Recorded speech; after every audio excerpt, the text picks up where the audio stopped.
23, le verset 1.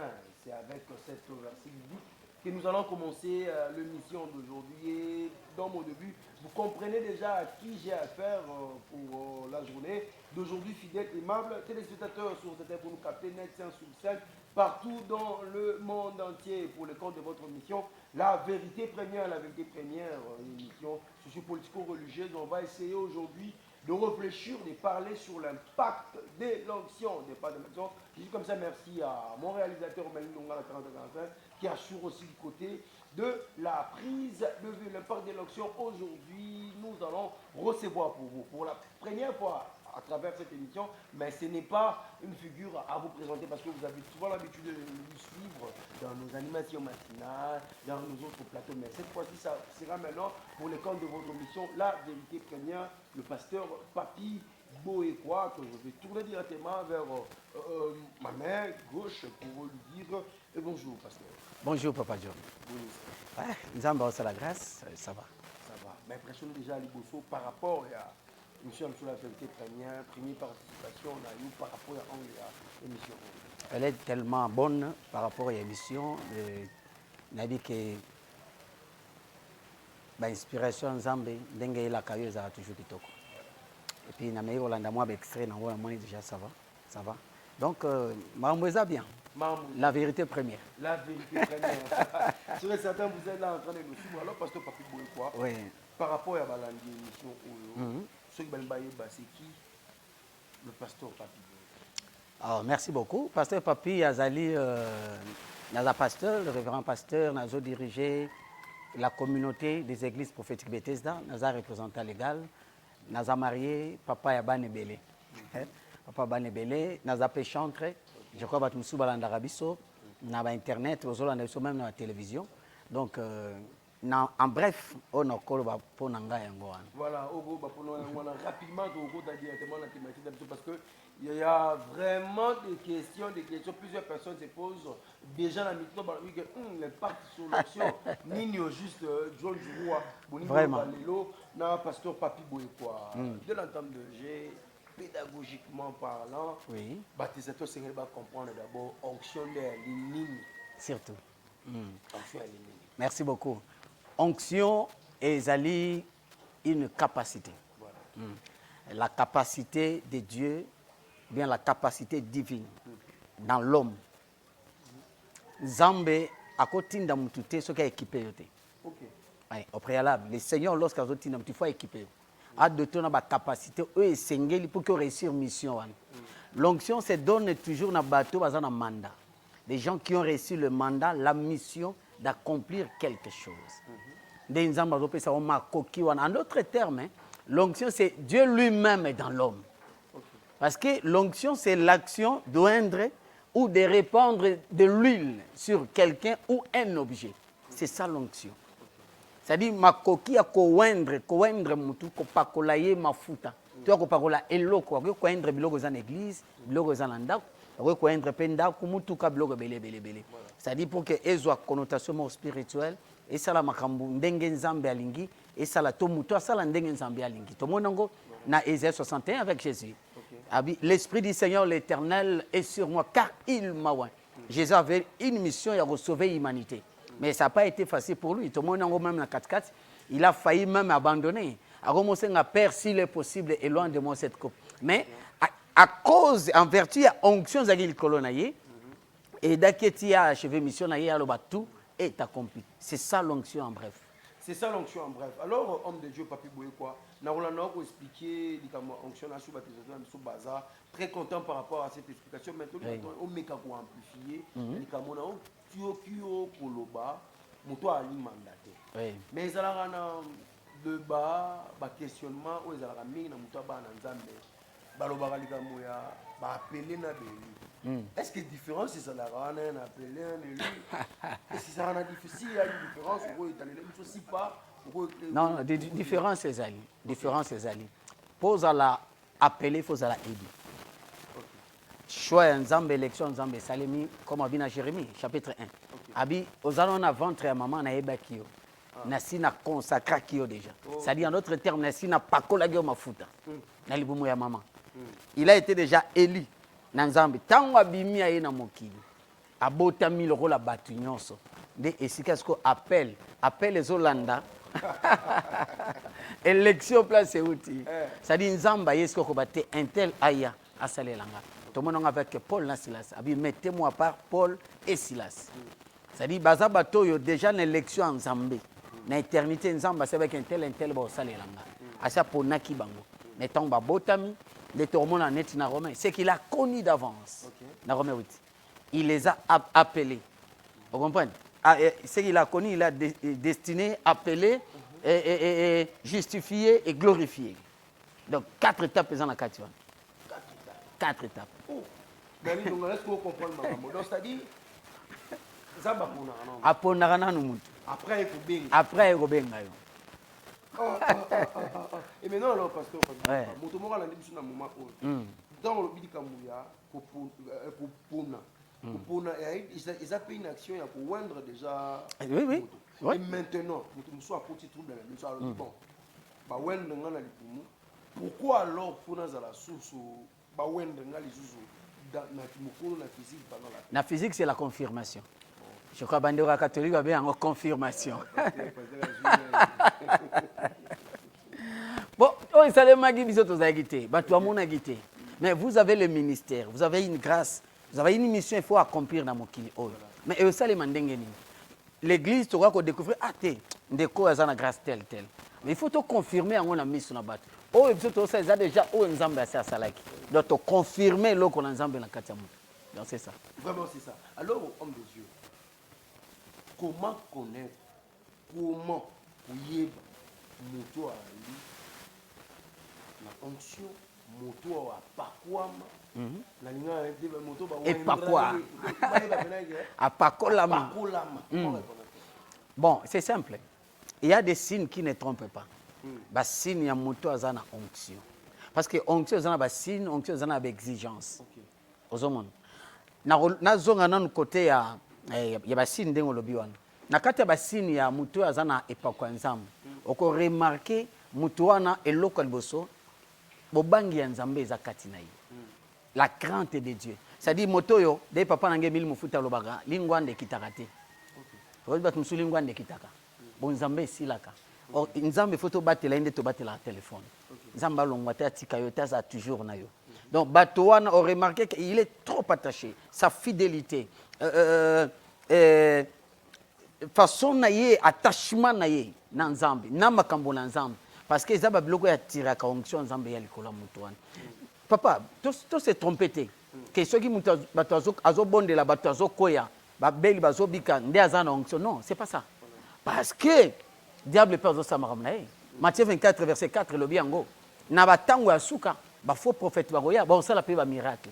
Donc tu vas définir que muto azana onction par le miracle bassine. Non. Tu s'est trompé parce que ils a piège. Il y a un autre moni makambo belé à ma besoin c'est ma léon église. Bassine ezali bobangi ya nzambe. Au mona mutu façon na relukela nzambe attachement na ye pa na nzambe na makambo na nzambe. Au mona ki onction zo sala katina. Au fond ça mais homme de Dieu, il y a aussi ces gens là où ba meka comme on a hypocrisie. Devant vous comme ça, c'est ça, on va mettre comme bête l'église. Vous savez, les lots dans l'église, un miracle fabriqué. Batomo yo kana pasteur a bengi penza sérieux koya ozala baba étant en rebonde là ba oroloba et tant oroloba batu bakoya après on a ça l'appel des fonds. Si on a 6 appels de fonds et yo aux 20%. Donc ba yo kani déjà. Vous comprenez? C'est-à-dire, si on yébite, on a boyé bien maramona nzambe la parole de Dieu non, il a vraiment l'onction. Or, ils ont ma kiona. Ils ont ma coopération mo basali. Donc ba yokani to lia to beta bal. C'est-à-dire, ils ont ça les mebele na ba église, ils ont ça les mebele na kati ya chant ya nzambe, tozo mona yango na bala bala na ba église partout. Makiona, ils ont ça les maming. Prophète a continué à compte Facebook ya mutu. Azui babiloko ba donner à mutuana ba adresse na ye kombo na ye aye une église est-ce que sœur moko Hortense aza a nazoluka sœur Hortense et Hortense Mbouyi nzamba yebisingo za a oza femme mariée oza na bana mibale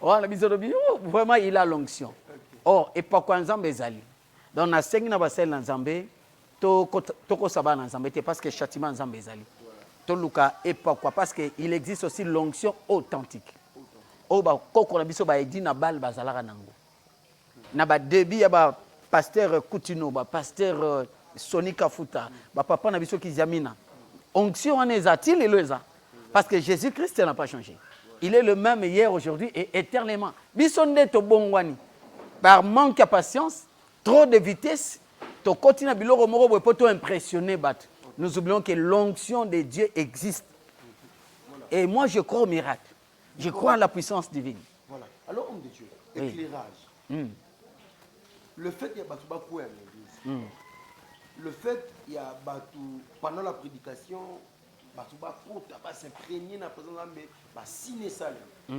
Là nous parlons de l'onction de l'homme de Dieu ou soit de la puissance de Dieu s'est manifestée. Papa, l'homme de Dieu aux onctions. Moutapé sa onction, c'est Dieu, le Saint-Esprit. Des onctions, on a toujours salé là. Bon, le lot, comme moi, pas si tout le bayango, et c'est mon onction. Non, c'est une onction. Onction, tu n'as pas de zam. L'onction de mon père, bon, ils allaient dans le cadre héritage. Papa Bondelio, ça dit à transférer quelque chose en vous. Et tant que ce bon de là, la reconnaissance sur l'onction de mon père. Je m'associe à l'onction de l'homme de Dieu. Parce que ceux qui n'ont qu'une église, ils n'ont mon onction. Parce que l'église, ils ont déjà une alliance, ils ont une onction permanente. C'est-à-dire qu'il y a une quotidienne de la onction. Souvent, il y a des gens qui ont la querelle. Et pas quoi, et pas quoi, et pas quoi, il faut reconnaître à la France, à la sérieux, l'onction divine. Christ a dit l'éternel maouin.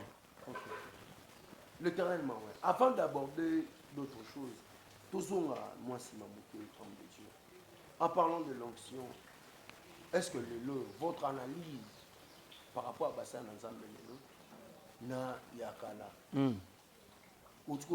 onction authentique. Oui. Est-ce que l'onction moi est toujours permanent? Baïdi na bala obo pesa comme exemple. Oui. C'est qui babi bembe. Alobaki kombo Yesu ebiki. Mais ndenge nini lelo. Soki ba miracle wana salami beaucoup benga yango maki. Non, tout va bien en maki on a été. Voilà. Moi je crois au miracle. Ce n'est pas dit que ba miracle nyon ces autres salles mais afo. Ils appellent ba miracle authentique les en église. Til lelo nzamba azo visiter peuple na yi. Azo manifester puissance na yi. Mais tolingi to ça l'appel na bande kona biso. O musu ba koti zamba, ba zonga, ba luka onction. Zambo asaki na ba papa na biso edi na bal. O asala kana ba Kutino Fernando. Zambo asala kana ba azo sala ba kankenza, azo sala ba papa na biso ba zebele. Til lelo nzamba na azali. Ça dit problème ezali na niveau ya consécration. Le lengi ya komi bonze pa na nzambe. Obiki ba papa wana ba luka nzambe. Ezaka ba papa ba teite même le musicien aussi. So une musique ya ba évangéliste de Ningonde. Ba pasteur Matou Samuel, ba couple Buloba. Ndenge ba yemba obiki musique na bon tilelo. Ezo pambola bato. Par rapport à musique ya lelo. C'est-à-dire différence ezaka na niveau ya consécration. La motivation tozoye la nangwe pa na nzambe. Ebele ba liga l'art. Donc musala nzambe comme le business moi cop moko boy. C'est-à-dire tozokoka suko kota te na profondeur au lukanzambe. Yango moni nzambe moyen utiliser parce que niveau ya consécration ya mutu. Des appels niveau nzambe utiliser mutu. Abina Jérémie 15 alobi ceux qui ont séparé marmo eza ville non eza précieux. Ndoko munoko na ngai. Ce nzambe atusu 500 mais a visé succès, élévation, gloire, honneur. Yé pas somba mituka bando voyager kendaba mikili azozong. Ce temps moni biloko ezo simbate. Et comme le nzamba ana retard. Nasa ninzela mukuse. Papa moka za na kimbanseka akekuna. Pentacle balatisse moins loko. Ba pesa yesu vêtement moko boye elongo raté.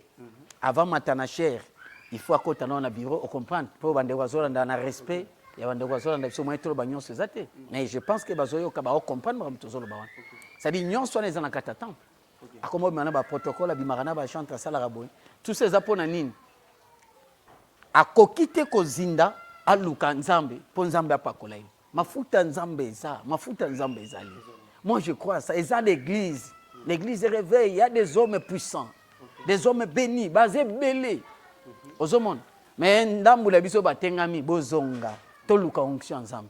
Puissance ensemble, le Saint-Esprit est là. Alobi, et vous recevrez.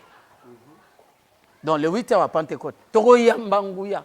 Mais tout ce yambangouya wana, ezakate, parce que toluka ba exigence. Ezana bikila. Marambo yo soko sela ngomoli musanta la tristesse. Avant d'y te regarde, alors ça est susté. Ce qui to longoli kaka bambeba wana, molimo musanta komi mo sa père ça la suma mbele katabiso. Amsa suma mbele katabiso, homme de Dieu. Oui. Dieu a interdit au moins aux mères fait étrangère dans cadre de la temple. Oui. En écoutant ce que vous avez parlé, na marambo peut to bobika. C'est Dieu là, à remonter là ba marama, on yo so tout pe no mona muto on mata na chair na hein ba biloko wana tout ba mayaka, l'effet étranger na kata sacerdoce. Tout ça Dieu regarde ça. Qu'est-ce qui fait donc azotika bango naloba nga jona azotika bango alali to Dieu qui parané sous souté ou c'est quoi? Bible il est lent à la colère, riche en bonté. Kanda nzambe ezali. Romains chapitre 2 verset 4, la Bible dit que la bonté de Dieu vous pousse à la repentance. Ceux qui disent babi bozo mépriser patience ensemble. Bonté na ye, abi au contraire, il faut boyer belage bola mo nzambe tinda yo bongo la motema. C'est-à-dire il y a des fois batu ba osala mabe, nzambe otike la bango temps. Parce que Ézéchiel obi nzamba se planga na kufa batu la masumuté. Il te donne le temps de se ressaisir ou se repentir. Mais ce que zo kende kaka patience nzambe pe komaka na suka. Lorsque patience n'est comme au bout, c'est là où le Seigneur se lève. Nzamba bandi ko frapper siko. Et on se montre ba paralysé, ils allaient même dans l'église. Au moins que Moselle nzamba akufi. Ba mort moko boy moya ko lobango ezo zalate. Pona nini? Ba biloko wana. Akanisa lokola nzamba yuma, nzamba obanga ye ya mesani, mususu avant matana cher, abeti dansemo, abeti eneken na ye amati, abi onde pesa nga onction. Amati. Ah, ya. Ça c'est moqué na nzambe. On ne se moque pas de Dieu. Nzambe azo frapper ti lelo. Nzamba a frappé. Quoi qu'on est dans les temps de la grâce, mais châtiment nzambe longwete. Et longwete nzamba a changé. Mais nzamba azo tike la biso des temps. Voilà pourquoi je fais appel naba bien-aimé, serviteur de Dieu, prédicateur, prophète, chantre. Oza mosali ya mwasi tu ya mobali, bimana nzelo kei, zonga, luka nzambe ya solo, luka nzambe mikotisa, nzambe opakola, mafuta nzambe silite. Nzambe azosala. Mabo azosala wana, okasi nzambe obanga azotiki. Na toboyo tanga nde bakombo. Mais toyebi ebele na Kinshasa oyo. Bamsu batelema suste, bamsu babima su libanda te, bamsu ministère ekufa, bamsu bana ba perdre na bana.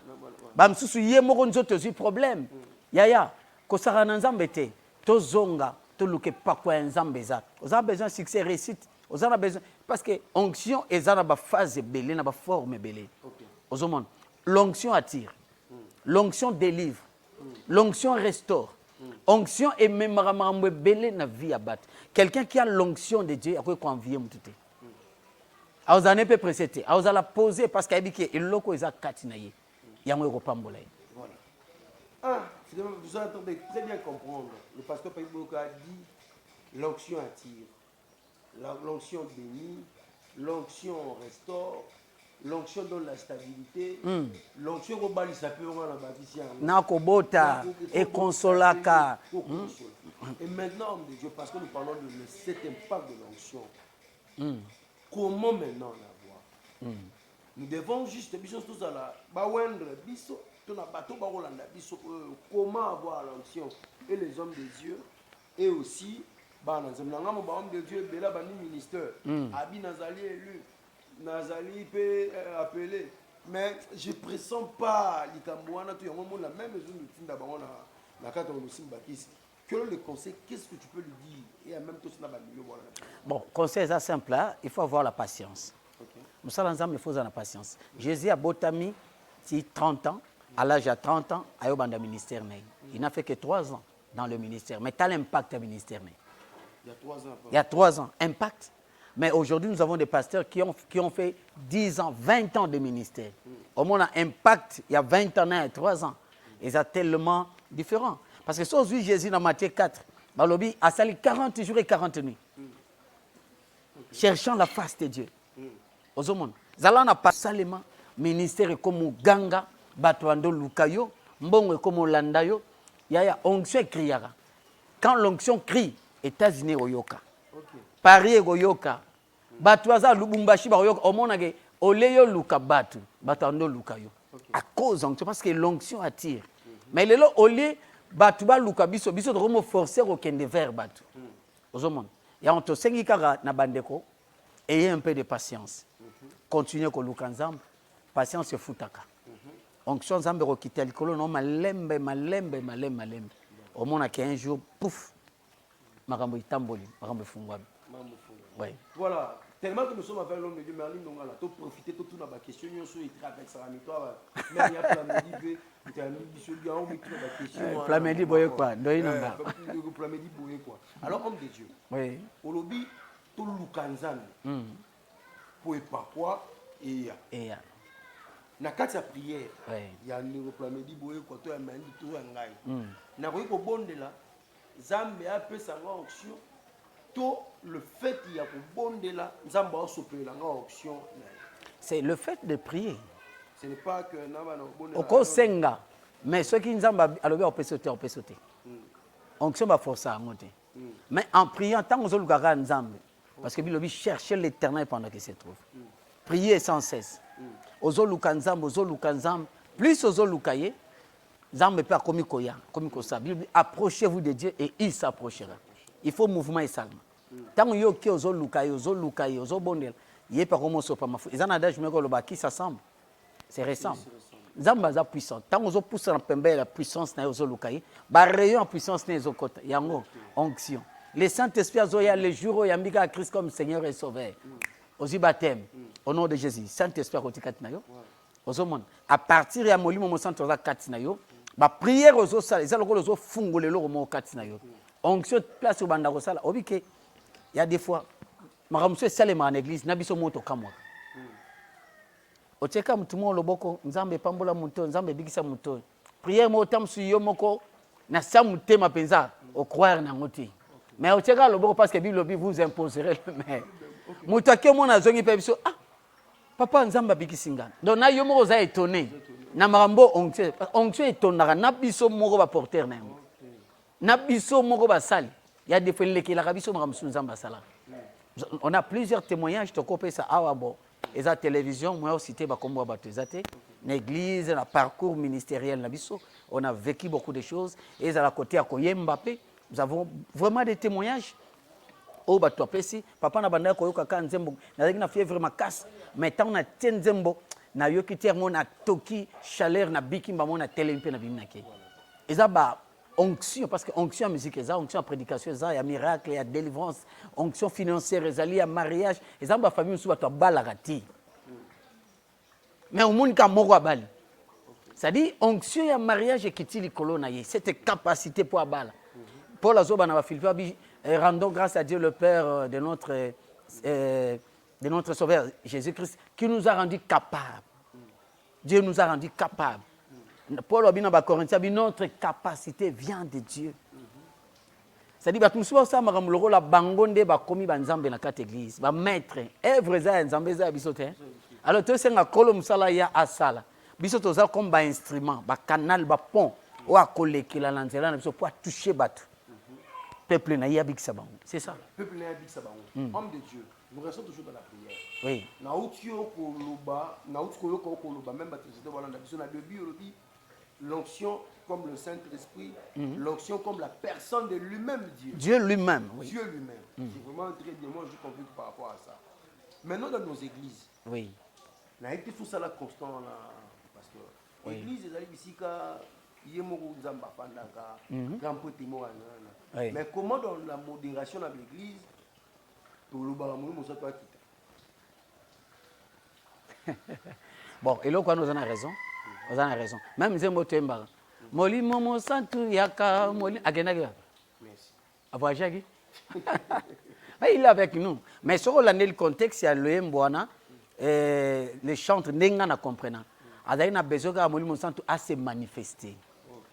A se manifester. Mais er morope lingala et compliqué rabisope dabia yarak mais ezaki na contexte à se manifester à confirmer présence naïe tant to bara Saint-Esprit yaka batumsuko baro elimo santo Elimo Santo te, Molimo Santo, c'est une personne. Ok. Ouais. Oh. Aza Elimo te, Elimo Santo ayate, c'est Molimo Santo, c'est une personne.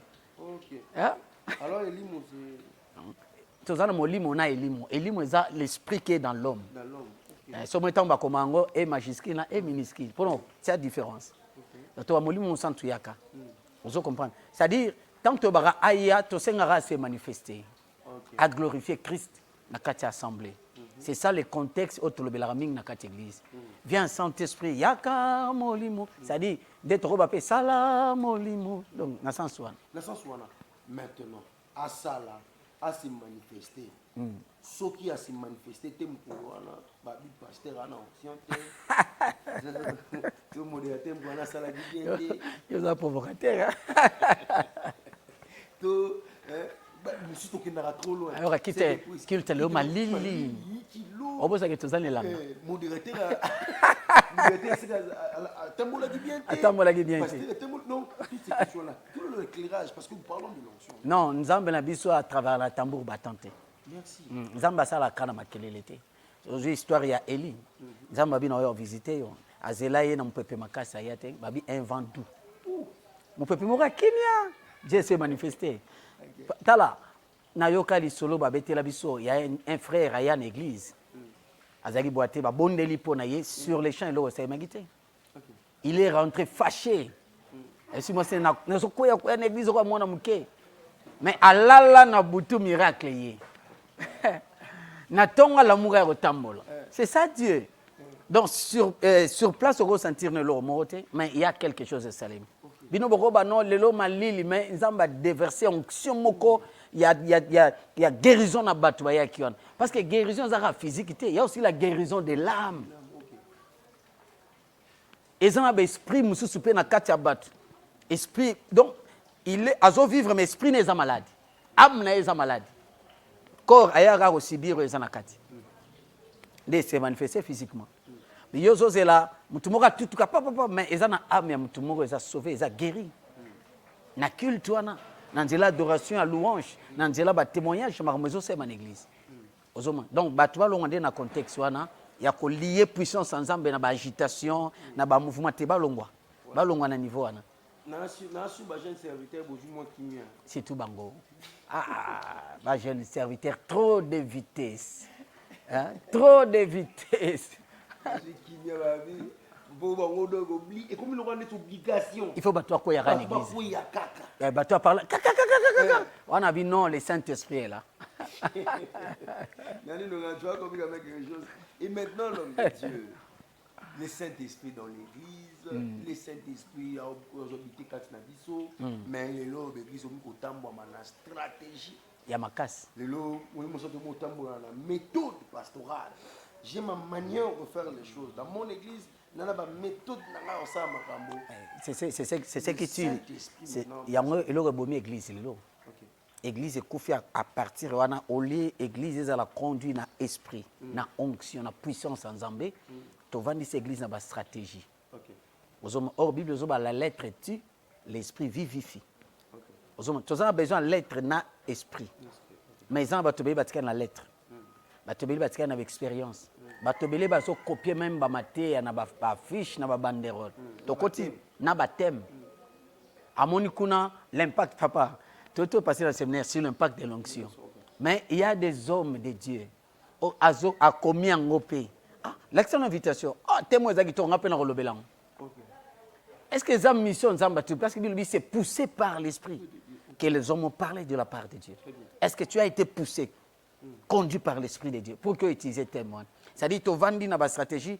C'est une prière, tu as prière pour na kanga bango c'est que ngape fona prière pour bakende kuna te et comme une stratégie et au moins tu as 40 60 biso to sa prière mon père spirituel 150 jours voilà ba tu ba traquer record aux hommes c'est-à-dire ba stratégie on est belé mais ba prière en autre zo bima pe impact na ngo zalati ezo za un impact mon côté au moins na 42 bokota ki ndenge bobimi pourquoi parce que ils ont une stratégie. Maël et Abomoto. À ça, ils peut-être pas copier quelque part. Non, je demanderai aux hommes de Dieu, cherchons l'onction. et laissons-nous toucher, poussés par l'Esprit de Dieu. C'est la moindre des choses. C'est la moindre des choses. Vraiment, Pasteur Papi, il parle très bien par rapport à Cameroun. Maintenant, homme de Dieu, comment conserver cette onction? On a bateau déjà, ah oui, bateau, bazan onction. Restez dans votre intimité. Votre intimité avec Jésus, votre communion, votre relation. Parce que intimité, dans le bas qui a ce qui lingouan de quoi, maromio c'est bébé. Battez la santu, battez la vie à prière, battez la vie à sainteté, et kobimate na ba principe, on zamba pesa yo, on battez la onction wana. Parce que dans ça, la prière, moi on a ça chaque jour. Na ça ranzambe battez langa. Même lorsque on pambolanga, on tombolanga, nous avons des promesses. Ba voyage ko ya succès, beaucoup de choses, bambongo. Mais souvent dans ba prière nanga, na manka kate ko bisanzambe batelanga. Parce que lorsque la personne est élevée, papa Maramboya Kebele. Maramboya Kebele, il y a des propositions et yaka. Batu ya ko solliciter yo ko proposer yo maison za awa kota boye les kaboy. Mais il y a beaucoup de choses. Mais souvent na bisanzambe na trahir yote. Nengina tika la kaka oyo ngana zalaka. Naza toujours humble, fidèle. Na changé. Alors, pour nous rebattre l'onction, il faut un niveau. Et ça, on a changer. Surtout l'élévation, père. Avant que ne prière na mangengenge. Depuis là, il y a des États-Unis. Retraite, à États-Unis, retraite. Mamsou va rebander la baptême en Israël. Ok, bandé.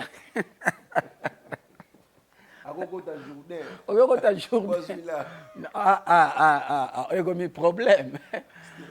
Oh, journée comme un site touristique. Tant que nous avons visité tous zones. C'est-à-dire, on y est. Au quotidien, doute na baptême aux Zouakawan. Aux autres, ça que baptême est une onction particulière. Oh, yo Zouaki n'anzela papa non. C'est-à-dire, ça babilo moi mike. Oh, il faut tout changer. Jacob, place à Koutana ensemble, à l'Ekaki. Mais na retour na ya bosana libanga wanati. OK. A bosana libanga wanati. C'est ça, domaine de fidélité. Beaucoup des hommes de Dieu vont perdre marambé belé à cause de la fidélité. Abanda roya culte avant. Mettons kaka mu pépayé. Aromo benga, est-ce que vous avez déjà? Vous avez un niveau nim. Papa to comme une adoration. Ça va na zo attend na ko tabo tsanze mona na linga. Dai dingwe kaka. Est-ce que vous atondi? Batu atondi déjà. Hein? Batu atondi papa plein déjà. Ça va na zoya. Na komina mola tant na kota boyebia bo tsanze mona na linga. Ozomona que en pleine adoration. Mais tant papa zokota ka bakati. Donc bakati ko kumisa nzambe. Botela nzembo papa motola nzambe ye wana azoya. Azaya nzambe. Wana ko to fula matana. Pasteur Avimi na best. Edimwe. Yaya tu keselite na vie dit personam. Donc, c'est ça, Babylone, la déviation. Il y a un qui onction comme Motika. Même l'église, exemple, on balé. Et bois kakabatu n'a pété. Puis pour récupérer un combat difficile, il y a l'onction et l'alliance. Onction, alliance, pas ça. Onction, c'est que Tikio, tout na Samson, et ça va encore. Bon, c'est que ça Samson, tout na Sabino. Bon, tout na roi Saoul, et Sabino. C'est-à-dire, ils ont des rabattu, mais ils ont des leçons de casse. Il faut battre l'alliance, battre la communion, battre la sanctification pour conserver l'onction en Zambé. Voilà, alors homme de Dieu, parce que tout le monde qui t'a déjà. Oui. Pour na mutu oyo sikoyo azalaki na alandi biso na moment. Oui. A occupé na passe na minute. Et a évité à Robanda parce que homme de Dieu, je peux l'avouer, ils ont la bataille morobo. Olukomeka et komate obila mekano mange ngo bana ko matondo ka passe me ko makolo passe yo mobité non ba so matate Dieu le sait conseil qu'est-ce que tu peux leur demander dans moment au bam de Dieu susu donc il est aussi prêt à quoi abandonner nzela na nga kende mais il ne sait plus quoi faire. C'est simple vraiment l'homme de Dieu tozo comprendre yo et loro to sengi na yo zonga na makolo il y a père spirituel ça c'est un Kendo réconcilier. Sur à coup fait un problème problème exact mais papa on a zaïpe na baninga. Kendo luka baninga ya papa. Réparer na bango. Au nom ya papa na yo. Babonde la pona yo. Et ozelo ka malamu. parce que eza na makambo mosusu omona mwana abandi komata akomi na niveau moko boye a négliger père spirituel. Je connais un pasteur comme ça. Autant Boujima ya Kishasa awa abenga même pas son père spirituel. A qui paraît était oh père spirituel est malade makasi. Ye awa zo monaka donc ye na ye. Mais comme na moi moko boy shit azoka la susté. Mais tant wa kendaka ka Boujima écouter na père spirituel na ye abonde la pone papa na kota ndaka bimisa chemise a pesai. Ya zongi Kishasa papa akufi na sima. Dans Asie onction ya papa ne ça c'est l'onction authentique. Réparons na ba père spirituel. Bao babima bango moko bandeke ba bougie na ministère bougie azalaka te babima ka boete na ministère même Jésus otozoteya tomonaki nde ba présenter kieti na vie na Jean-Baptiste voici l'agneau de Dieu mais yo na la présentateur na confirmer ministère na de yo mo Melchisedec yo moko mitia yo moko mibenga yo moko mipona yango zomona bato ba osala ba erreur rebelle pour muto contrôler azate au monde non c'est l'émission bon j'ai mon père spirituel le prophète Emile Mofuta aux États-Unis que je salue en passant ça dit quoi qu'il est là-bas na futa radim nanga alandela kanga na futa radim nanga ndeto ça déjà le 4 botito comme le 10 a obenganga papa osole kikuna otiki nga za na Congo biso na nana za na passe tu as pas mais ça ngabi papi so na tiki yo boye makambo ebele okangama na vie na yo États-Unis za yanga mais yo respecter principe à Bible pour nzamba pambolo un jour au région de Ngapea ça dit réparer na père spirituel na ba dim na bo frande kendanga kotala ye moko moi dorme mela ye pesa et ça là est bien maloba na ye ba prière na ye e kofungola yo onction mususu ya ndenge wana maloba kaka abika mon fils que Dieu te bénisse kende liboso nzamba pambola nzamba utiliser yo denora papa moi azobondela pona mwana abi ndenge nzamba sala nzamba salela yo abia peso même koleka onga nazana quelle bénédiction papa nzamba yoka ka nzamba salaka nzamba yoka ka nzamba salaka pour en finir de Dieu l'Éternel ne se répand pas de ses dons bon ça c'est une erreur hein? La grâce est trompeuse hein? Ngolu ekosaka komi kosate na se angolo nzamba salio grâce à pesio ministère à pesio badon mais yeba ko batela yango sozo batela yango te otika lokola Saoul avant dina trône azo diriger mais onction c'est kende pas David au mona kana ministère nzamba obimsaka mwana moko obo kota na ba conflit kala mingi te nzamba ke musika te azwaka mutala pembe na ya Saoul abimisa David pour utiliser nzamba azwaka batu musika te azwaka na sia makolo na yo akotombola mwana moko ozala fidèle yo ndoko comprendre mwana wana te komona lokola rebelle aza rebelle te nzamba alingi eloko eza kati na yo bunga te parce que yo bondela pona ye yango nzamba zui soyi na yo likola mwana wana utiliser yango pour que yo ozala déclassé. Voilà. Alors homme de Dieu, il y a une question qui m'est venue maintenant là. Par rapport à ma onction. Un père qui est serviteur de Dieu a tambouri na kubanga nzambe vile mobimba. Oui. Il s'est consacré en prière. À Lukanzambe na vie na epelo baba bolenge na enyo soto. OK. Mais il n'a pas vécu oyo yo penza ou ko bika selon prière là. Est-ce que Dieu peut faire en sorte que bana na eba bika yango to denga okende akena okaka etikaka histoire tipana banga nzambe mingi même. Bon tozana deka nazu ka Élisée d'abord. Élisée a koufi atika mantote. Atika mantote pas nani. Pour Géasi mo a frappé des gens en lèpre. Géasi akima kenda. Atika la yemoko.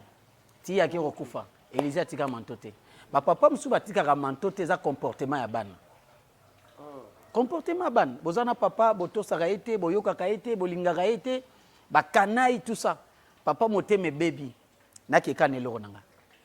OK non mais tomoni Élie est décédé à Kei Élisée tikala na manto donc pose le loco ya papa il faut aller en harmonie avec le père en accord avec lui qu'on respecte marambazoloba na nyo kwa maka omona il y a des fois père obengo papi kitakuna papi yaka salabo naza besoin na ngaza pasteur mais quand mon pasteur m'appelle il y a des fois na tika nyonso na osala na que répondre na invitation appel ya père na beb ça va protéger église bord nanga surtout biso tous na ba communauté et ça la moi passe tous dans le séminaire moko na bumbu awa sur ils changeront d'avis il y a moi na biso maman pasteur Dodo que je salue et Sikazali mais azo mérité beaucoup de fleurs beaucoup de bénédictions zo honneur après ça biso tant que ndaki kuna et zalanga et la maman prophétesse Laurence c'est-à-dire bana boye atana zate na rose chemise nanga na tikelier azamona moi si Plamedi à convaincre Ngana. Alors, fidèles auditeurs, vraiment, nous sommes arrivés à la fin de cette émission, la vérité première, mais homme de Dieu, nous parlons de l'impact de l'onction. Ou impacter par l'ensemble, ou par la vie, ça a déjà impacté la parole, la connaissance. Mais nous, le monde a réfléchi, il y a moi, mon Seigneur, donc, une émission, on vous a vu soit à 2 heures, tout ça, du temps, mais là, c'est tout un séminaire de condensé na mukuse pona bango et eloko na ko yebisa bato avant que je prie pona bato zolanda biso oza malade oza na ba problème nous allons prier que l'onction de Dieu te touche là où tu es onction nzambe biki se kangola yo na lingi na yebisa bato que l'album Joie parfaite est sur le marché la chanson Il est le roi est déjà disponible sur YouTube, Papi Boyekwa. Papi Boyekwa, au côté de YouTube, au monde Nzembo, Il est le roi Ezali, Nakatiwana. Beau télécharger, beau partager, beau aimer, beau commenter. Ça, c'est votre bénédiction. Donc, nous avons préparé clip, il y a Joie parfaite, Ezoya, et puis na Totomboli Maboko. Des chansons Ezoya, Kalate, Bozo Zoyango, beau continuer, comme la bisonde, Bozo Sala, beau continuer, Kotala, Nzembo na YouTube, Papi Boyekwa. Et Bozala tellement béni. Et ça, na date Zoya, la date moko Zoya pour la production. Toropé Sabino Yango et au sala Kitoko Mingi. Vraiment, j'en profite de l'occasion pour nous saluer bana nyonso ya grande communauté des églises prophétiques Bethesda et au bazana Bumbu avec maman de Donkoy. Vraiment, Nzambe Pambola yo. Namoni maman Patience. Hein, azakuna bana maman de Bumbu. Ma Patience Nzamba mona yo, maman Colette na ba Marlène. Zambia mona yo penza ser Plamedi azawana Plamedi boyekwa ye mutabongisa poto vanda plateau ye mutasala ngo boy Zambia pambola yo ser Plamedi Zambia mona famille boyekwa mobimba famille Pengo famille Bisera bozebele bolanda biso notre maman visionnaire maman prophétesse Laurence boyekwa et yale maman Zambia pambola yo le prophète Jérémie boyekwa aussi Zambia pambola bino nangana bosa na chéri nanga maman Karine boyekwa Gombialo mangasa nzamba pambola ola utiye namoni mwana ngape Fanny Fanny azawana azotalanga sera protocole nzamba pambola yo Fanny mboli nzamba pambola yo OK nde musika Nafisa za protocole na kati ya église na biso Nafisa ya ebongia nzamba pambola yo na papa na place azali vraiment bozebele moya botanga liste za mulai moi toke musika ezate nzambe pambola bino nazo senga na bande ko bozana bandako vous avez des problèmes côté mariage aussi mbaté on a besoin d'onction financière onction à faire business onction ministérielle là où tu es l'homme de Dieu on a découragé abattu là bas problème nalingi on a la réconforter na tongwa lelo l'onction de Dieu est là je vais prier pour vous Père de grâce je viens prier en ce jour pour ton peuple basali na baza décourager balembi problème à loyer ba maladie ba difficultés zebele onction tel kolona bango e banda ko futa e fungola makambo bikisa bande kwa za malade kangola ba bakangami ba chaîne katana la Bible dit l'onction brise les jougs vi ba imposa ki bango na monde de ténèbres et longwa libérer bango Zambe a Bible a visité bino Zamba fungola bino ba porte onction a tiré miracle, délivrance, prospérité et a tiré ba voyage beaucoup de choses. Ba vie na bino échangé 2025 aussi ça on est bobanda quitté.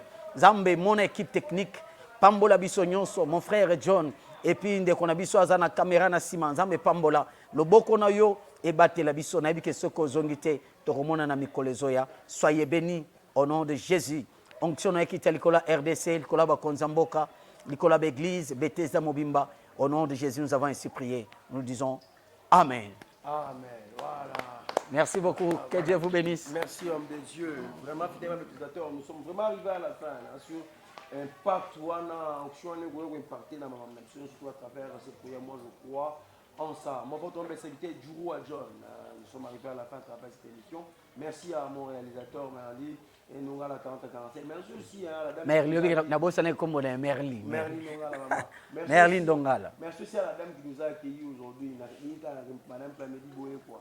Maman, salut l'histoire avec Zambé Apamolae. Moi et vous, on va se retrouver dans le jour qui vient, si Dieu nous prête vie. Au revoir. Okay.